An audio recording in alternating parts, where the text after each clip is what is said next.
Breaking news: Israel strikes again. Netanyahu vows to wipe out the Houthi leaders.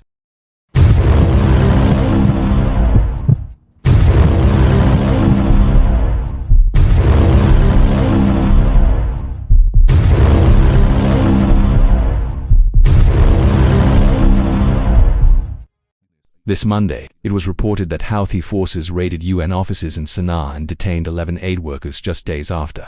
Israel eliminated the group's prime minister and several cabinet ministers, but only hours later, the Houthis retaliated by launching a missile at an Israeli-owned tanker in the Red Sea. While Netanyahu promised to take down every Houthi leader, the rebels threatened even more attacks against Israel and its allies. How far will this war between the two sides go, and what could be the outcome of this chaos? Before we dive in, I'd really appreciate it if you could hit like and subscribe button. It means a lot to us small creators.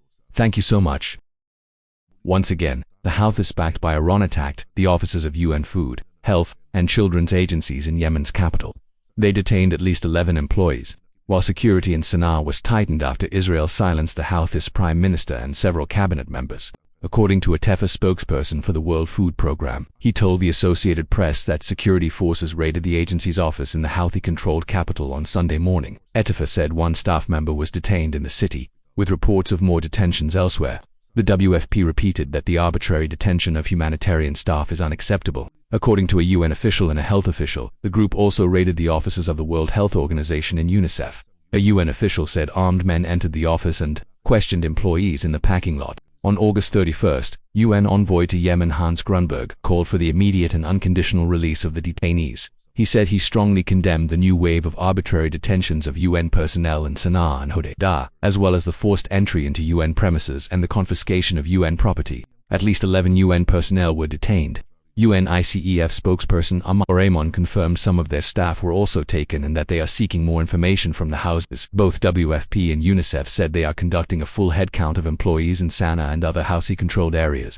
UN Secretary-General Antonio Guterres also confirmed in a statement that at least 11 personnel were detained. In a post on X, he condemned the detentions and the forced entry into the World Food Program office. He said he strongly condemned the arbitrary detention of at least 11 UN personnel by Houthi de facto authorities in Yemen, as well as the forced entry into WFP and other UN premises and the confiscation of UN property. He repeated his call for the immediate and unconditional release of all personnel from the United Nations. International and national NGOs, civil society, and diplomatic missions detained now and in past years. These raids are part of a long-running Houthi crackdown against the UN and other international organizations working in rebel-held areas. Many UN staff, aid group members, civil society workers, and even employees of the former US Embassy in Sanaa have been detained. In January, the UN temporarily suspended its operations in the Houthi stronghold of Sanaa in northern Yemen after rebels detained 8 UN staff. Sunday's raid came just days after Israel killed the Houthi-appointed prime minister and several cabinet members on August 28, a major blow to the Iran-backed rebels, who continued to launch attacks against Israel and ships in the Red Sea connected to the Israel-Hamas war in Gaza. On Monday, the Houthis announced they fired a missile at a Libya-flanked Israeli-owned tanker, the Scarlet Ray, near the port city of Yanbu in the Red Sea, Saudi Arabia. According to military spokesman Brigadier General Yahya Sari in a pre-recorded message broadcast on Al Masirah TV, Yemen's naval forces carried out a military operation targeting the Israeli oil tanker Scarlet Ray in the northern Red Sea with a ballistic missile. The ship was directly hit. "Thanks be to God," he said. The Yemeni armed forces reaffirmed their support for the Palestinian people by blocking Israeli shipping or ships headed to occupied Palestinian ports and the Red and Arabian Seas, and through more military operations against Israeli enemy targets in occupied Palestine. He added that these operations will not stop until the aggression ends and the blockade of the Palestinian people in Gaza is lifted. The United Kingdom's Maritime Trade Operations Center, which monitors shipping in the Middle East, reported that a vessel near Yanbu, Saudi Arabia, heard a splash and a loud explosion nearby. From November 2023 through December of last year, the Houthis targeted over 100 ships with missiles and drones due to the Israel-Hamas war in Gaza. In this campaign, they sank 4 ships and killed at least 8 sailors.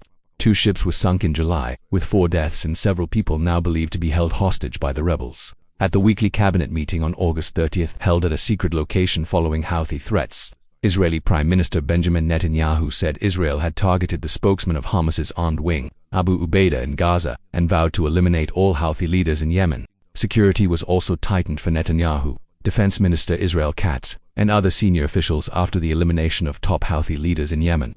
Reports say the Houthi rebels threatened retaliation. According to Cannes public broadcaster, Shin Bet is taking special and unusual measures to protect senior officials. On August 1st, Houthi leader Abdul Malik al-Houthi declared they would continue launching missile and drone attacks against Israel and intensify them further.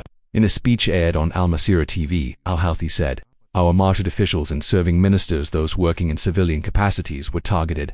Israel, with its cruelty and criminality, targets even children, women, and unarmed civilians. This crime, which struck ministers and civilian workers, only adds to Israel's criminal record across the region." At the cabinet meeting, Netanyahu dismissed the threats. Pointing to the Houthis official slogan, "Death to Israel, curse on the Jews," he said, "In every speech their leader promises to target and destroy Israel. It's even written on their flag. But that promise will never be fulfilled.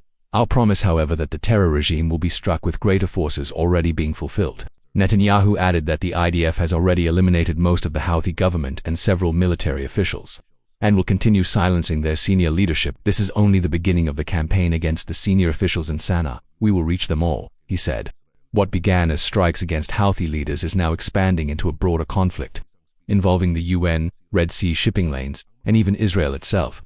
As tensions rise between Israel and the Houthis, the consequences are growing for civilians, international organizations, and the safety of vital shipping routes in the Red Sea. The question now is, will the rebels and Israel stop their attacks, or will this spiral into an even wider war across the region?